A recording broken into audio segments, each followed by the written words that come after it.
my biggest challenge right now is doing my current role justice. I, every day, feel the weight of the responsibility in being effective at my job, because I'm not working for a company that is doing what it's doing to make money and pay a Christmas bonus and have fun, right? We are doing what we do at the New America Alliance because it's very much needed. We are advocating on behalf of the Latino business community, but really more in general on behalf of all underrepresented communities that want equal access to capital for their businesses. And if there's no one doing what we do, right? If the NAA wasn't in existence, and we've been around since 1999, and we've helped our members and our communities create a tremendous amount of wealth for themselves. But if we weren't doing what we were doing, there'd really be no one advocating for what we're advocating, especially for the Latino community. So that's a big responsibility, and probably the biggest challenge is trusting myself to be able to do it right.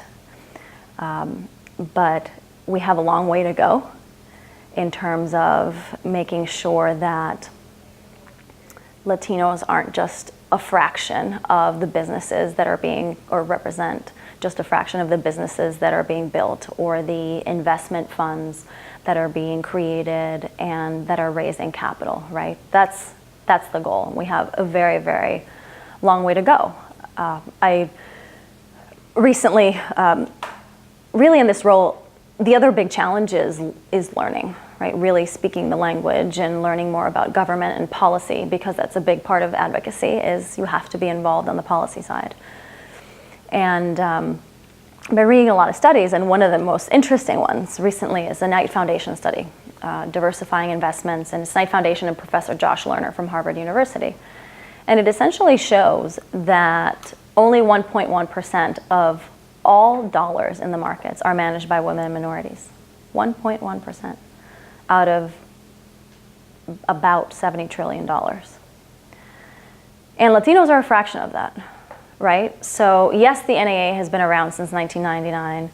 Yes, we've done a very, very good job thus far, but it's not enough.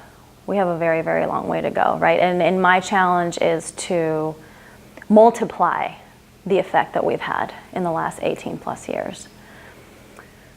In terms of how I'm dealing with it, I'm really trying to breathe and pause, because it's very easy, I think, to get caught up in, we need to get all of these things done, and we need to talk to all these people, and we need to get all these signatures, and we need to write all these letters for support, and really get caught up in the hamster wheel of your to-do list without really pausing to, one, enjoy what you're doing, because I think that's part of re-energizing. It's very, very necessary for these kinds of roles, and really for any role, no matter how junior, no matter how senior, no matter how experienced or how green you are. I think it's always important to re-energize. But you need to, it's important to step back and say, okay, this is why I'm doing what I'm doing.